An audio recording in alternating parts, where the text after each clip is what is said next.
Hello everyone, hope everyone is doing well. Let's today learn about the tense, and in the tense we will concentrate only on the present tense, and that is the simple present tense. The tense is divided into three categories: the present tense, the past tense and the future tense. In turn, each of it is divided into four: the present, the progressive, the perfect and the perfect progressive. So today let us just concentrate on the first one, that is the simple present. It is also called as the present indefinite tense. And in order to understand why it is called as this present indefinite tense, we will have to learn the rules. So before that, let us understand why do we use this simple present tense or the present indefinite.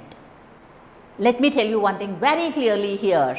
This simple present tense that we are going to learn today is neither simple nor does it talk anything about the present. So what does it mean? Why did it get the name simple present tense in case it is not anything simple and it's not talking about the present? It is because life is like that. Am I talking philosophy? Not at all. It is because we have so many things which we repeatedly do, and that is the routine activities. So the routine activities that we do in our day-to-day life are always spoken in the simple present tense. See, here you have a sentence: I wake up at 5 in the morning. You can take any subject, you can take we, you, they, he, she, it. You can take different subjects and you can tell anything. Let us take maybe he. I am going to write a sentence here. He, what shall we write about? Fine. He reads news at 7:30 a.m. I should say that this is a habit which everyone has given away with. They are watching whichever it is, but there are some people who still have it in their nerves. They can't stop themselves from reading the newspaper. So he reads news at 7 a.m., 7:30, 7 a.m., whatever the time might be. It is the person's routine activity, and it does not have anything with someone else's work. So you see at 7:30 that particular he, what does he do? He reads. What about at 5 o'clock in the morning, what do? I wake up. So someone else might be sleeping at that time, that is a different kind of a thing. So if it is personal and if it is your routine activities and so time you are doing some particular thing, we call them as routine activities. So in the evenings you might like to have some tea. So at 5 I have tea in the evening. So that is my habit. I am not talking about habit, but here it is about routine things which go on continuously. I hope it is clear here. So let us see what is the next important point that we have to see, that is point number B. It is to talk about scheduled activities. Now we had seen in the previous slide what is meant by the personal one, that is routine activities which are personal. Now if it is scheduled activities, you should understand that these scheduled activities are usually connected to things which are for the public. So what can they be? It could be train timings, someone else had scheduled them. A particular train leaves a particular platform at so and so time. You cannot go whenever you wanted, isn't it? So train timings, office timings, school timings, college timings, flight, bank, any kind of office, any kind of shops also, even if it is groceries also, you cannot go whenever you wanted. So there are particular timings allocated for doing that work, and so we call it as scheduled activities, and we only use the simple present tense to talk about them. So the school bus comes to my stop at 8:20 a.m. Our English class is at 11 a.m. on Mondays. These are the examples written here. You can take n number of examples. The bank opens at 10 a.m. The bank does not function on Saturday afternoons. So it's like that. So whatever happens with a scheduled activity, already prepared plan, but it is only simple present tense because they happen again and again and again. So let's go to the third rule. And what is the third rule? It is about habitual actions. Do we have habits? Of course we have. Plenty of them have habits. And whenever you want to talk anything about the habits, we need to use only the simple present tense. And why should we use the simple present tense? Because they are repeated. It's a very simple thing. For example, you see, my friend bites her nails when she stins. People start doing that. Many of them do that. And the next example which is given there, that person shrugs for everything. There are so many students I had seen in my career. You ask them anything, will you do that? They say, that is shrugging. So, that person shrugs for everything. Will you come here? Will you do that work? For all it's like that. So, that person's habit is to shrug. So, he shrugs for everything. So, for all the habitual actions, we write like this, bites her nails, or that person shrugs for everything. So, what is the next rule that we should learn? And that is D, universal truths or scientific facts. These things are same throughout the world. That's the reason we call them universal. We also call them as the scientific facts. You can take anything which is the same all over the world for this. The planets rotate around the sun. It's a normal feature. We cannot say it in any other way. We cannot say Jupiter does not rotate. It also rotates, isn't it? So, all the planets, they go around the sun.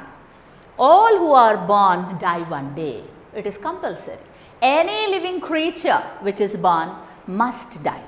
So, we use the simple present tense to talk about them. So, you can take anything. Water freezes at 0 degrees. You can also say the sun rises in the east, which is a general, regular, in all grammar books you have these sentences. The sun rises in the east or the sun sets in the west. You can take not only those, but go for different examples and see what can fit into this category of universal truths or the scientific facts. I am sure you are able to catch all these points. If you are enjoying this video, please don't forget to like, share and subscribe to our channel. So, let's go to the next point, and that is number E, that is about customs and traditions. India is a country where we have rituals for everything from the time a person is born till they leave the world and go. So, all rituals, all customs, all traditions, we use only the simple present tense. So, what kind of customs and traditions we have? Is it there only in Hinduism? No, please, we have them in almost all the religions, and India is typical. So, we make a bonfire during Pongal time, which is a 3 days or 5 days festival. On one particular day, they make a bonfire. And when it's Christmas, we bake delicious cakes. And what about the Muslims? They share food on Bakrid. Every religion has something. So, I could not write for all the religions, but this is this. And you can also talk about any other things, like we blow candles on the birthday, like you are cutting the cake. So, we cut cake for birthdays. All might not do, whoever cuts, they cut the cake. They blow the candles. We distribute the cake to everyone. So, it goes in this way, the traditions and the culture. And if at all we talk about our culture and tradition, only the simple present tense. It's very easy to understand and write. Nothing connected to the present, nothing that easy, but it's easy. If you understand the main points in it, you can speak. You can do it very easily. Now, what's the next thing that we have? That's about the running commentary. Now, what is this running commentary? All those who are the fans of cricket or any games, any sports, you understand that there is running commentary always given only in the simple present tense. They don't use any other tense. You might have observed it. So, let us take this march past work here. He takes the baton and marches forward. We see, you might have seen the first person who holds the baton goes this way and that, and the person goes forward. So, that is the baton and he marches forward. And here comes the queen in magnificent clothes. Maybe that is a drama, and there might be some person giving the commentary for that, and so we tell that. So, here you can remember that in order to tell jokes, or if you wanted to tell any stories or you wanted to report any sporting events in the real time, always do it in simple present. We cannot crack jokes telling the past tense or the continuous tense. They won't give that much of effect. So, I hope everyone has got all the 6 points that we should remember interconnected with the simple present tense. So, what's in store now? We should understand the structure, isn't it? Right now, we got all the rules like when to use, when not to use. Now, let us see what the structure is. So, now it's here. Let us now see the structure of the sentences. I thought I'll make a grid pattern, but then this is better, I felt. So, we compulsorily have a subject, and the subject can be in any way. Here I have chosen the subject to be the first person, and in the first person, whether it is singular, we all know singular is I, and plural it is we, whichever it is. What is the verb form? It is always V1 form. So, we can take any example. Let me write take, write, anything we can take, and we have the object. So, object can be a noun, it can be a pronoun, it can be any other parts of speech also. So, if you want me to write an example, let me do here. I take a book. That is an example.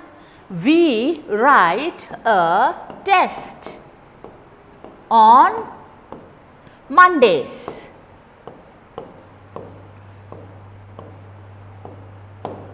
So, we write a test on Mondays, and when you see that we write a test on Mondays, you can understand that it is a scheduled activity. And when I say I take a book, it means I always take the book. It is all the time I am doing it. So, this is here the structure for the first person singular and the plural, that is I and we. Let us now learn for the other subjects. Here we have for the second person singular and the plural, and you must remember that for the second person singular and plural it is both you.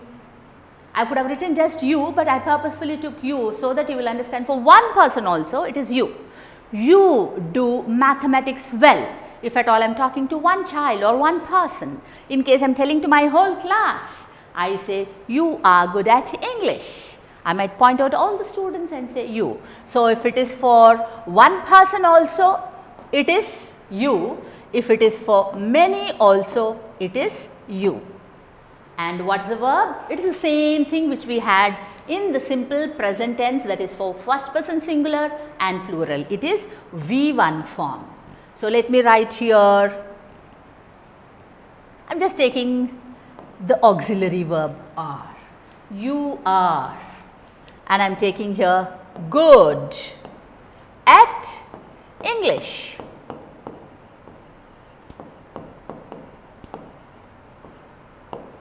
When I say you are good at English, yes, you are good at English, and it is a compliment, take it. And what is the next thing that is left over? We have the third person, isn't it? And in the third person, we should be very careful, because the tricky part comes only to the singular. Now that we have the plural form here, it is not going to be that problematic. You can actually remember the rule for the simple present tense by taking first person singular and plural, second person singular and plural, and third person plural. 5 subjects have the same verb form. And what is that verb form? It is V1 form. They play cricket well. He writes neatly. You jump all the time. So, these are some examples. I had taken even you, I took even he purposefully so that you can understand that all of them have the same structure with the verb form. Now, it is time for us to learn the different one, and that is the third person singular. What is there in the third person singular? We have he, she or it, and for this he, she or it, be careful. It is not that it is not possible, it is possible if you are careful. Now, the verb structure is telling that it is V1 plus S form, or it can be ES form, or it can be IES form, and this is only for the singular. So, what is this? Let me give you an example here. She. I am writing in print so that it will be easy for you also and for me. She writes well. Here we are taking the S form, S. So, we call it as the simple present tense using the third person singular. Now, where do we get ES? Think about something. I am taking the same subject, she goes to market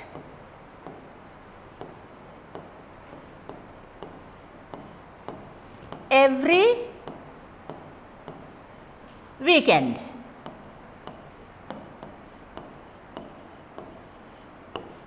Here the verb is ES form. I hope you understood that. We have ES form. Correct? Next, let me take the IES. A bird flies. I am not taking any other completion part, I am just taking flies, and here we have got IES. So, bear in mind this particular point, that is for he, she, it. We can compulsorily use S form, ES form or IES form for the verb, and then we are using 100% perfect simple present tense. So, I think everyone is able to understand it clearly. So, what's next? There are certain things that we should remember, and that is about the expressions made of one word. What are these expressions? These expressions are connected to the time. So, when we have time expressions, sometimes they are in single word, sometimes they are in more than that, maybe multiple words, 2, 3 or whatever it is. So, whenever you have time expressions and only one word, what should we do? If at all it is a sentence, we have to place it between the subject and the verb. See, I always study. I is the subject, study is the verb. Let me write here S. So, this always is nothing but the time expression. So, what happens to the same time expression when it is in the question form? Even for the question form, we have it in the same way. That is, for positive sentences and the question form, we have the subject and we have the time expression. I am writing TE here so that you will understand it as time expression, and the verb. This is how you should remember. You should not write I study hard always for the exam. It does not look good. Many people use it, but this is the right way. Even that is also accepted, but first preference must be given to this style. So, how is it when it is a question form? We had seen here a sentence and a question. Now, let us see where we use this time expression words when it comes to the negative sentences. It is very easy for us to remember and understand. It is because we have here the auxiliary verb and you have here the main verb. Do and disturb. This not tells us it is a negative one. Do not forget that. It is the negative part. So, the time expression word comes in between the auxiliary verb and the main one. So, do not forget it and use it correctly. Do not use it in any other style. So, what about 2 to 3 time expression words? We had seen in the previous 2 slides single word. Now, time expressions made up of 2 or more words are placed either at the beginning or at the end of a sentence, and usually at the end of questions. So, this is clear, very simple. You have 2 chances, 2 styles of writing, either in the beginning, the whole chunk of it, or at the end. And when it comes to questions, preferably put it at the end. See, Ravi goes to karate practice every Tuesday. I have put every Tuesday at the end. In general, here it is this. I believe that everything is a passing phase. Do you go to supermarket every week? For this alone, you should always follow this. But for this, you can also write every Tuesday Ravi goes to karate practice. But follow this style by putting it at the end, and the language looks better. So, we have understood where to put time expression words, if it is single word and if it is more than 2 2 words. Now, let us go to the next thing, and this is about the 8 varieties of sentences that we have to learn.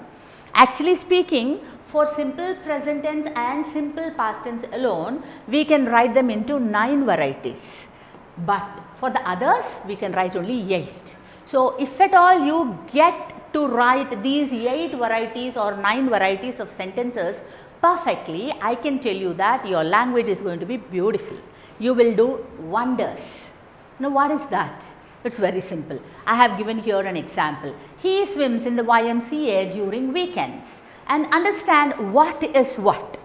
Why should we learn what is what? It is very simple again. When you are going to eat any food item, don't you ask what is it?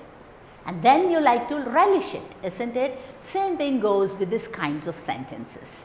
So, when you are saying he swims in the YMCA during weekends, what kind of a sentence is it? We should, if anyone says what kind, again you have 2 to 3 varieties of answers here. In the tense, it is simple present tense, it is again declarative sentence or affirmative sentence, or you can also call it positive sentence, and that is the reason I have written here affirmative as well as positive. So, learn the sentence style in this way. Once you learn that, I said this is a pen, yes, this is stylus. So, how do we make it into negative? This is not a stylus, isn't it? So, here he swims in the YMCA, he does not swim in the YMCA. Now, what happens to it when it is contracted?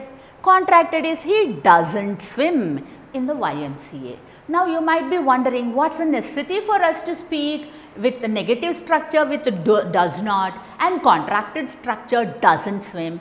Very important. You should remember that whenever you are writing your answers, never ever use the contracted structure unless you are asked to do so.